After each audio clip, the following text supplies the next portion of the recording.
আসসালামু আলাইকুম স্যার। ওয়ালাইকুম সালাম। জল পরে পাতা নড়ে, শুধু আপনার কথা মনে পড়ে।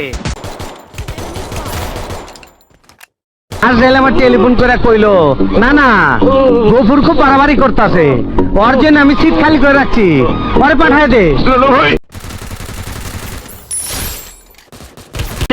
ওর কি শাস্তি হওয়া উচিত? পরে চারটা গরম ভাত খাওয়ায়া ছাদে ওঠায়া দুইটা লাথি দিলেই মইরা ভ্যাট খেয়ে থাকবো। হায় হায় কসকি, তুই যখন মায়া মহব্বতের কথা কইলি, তোর কথা শুই না আমার দিল মহব্বত পয়দা হয়ে গেল।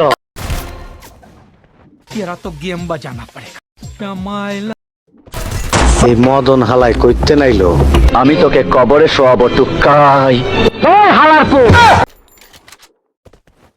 ফোনে বাইরে হয়ে যা, নাইলে পুলিশ ডাকুম। ডাক পুলিশ ডাক, আমি আজরাইলে ডাকতাছি। এই আজরাইল আয় আয় আয় আয়, আজরাইল আইছে আইছে। First blood. তোর মরণের চুলকানি উঠছে, আমি তোরে মলম লাগাই দিমু। Triple kill.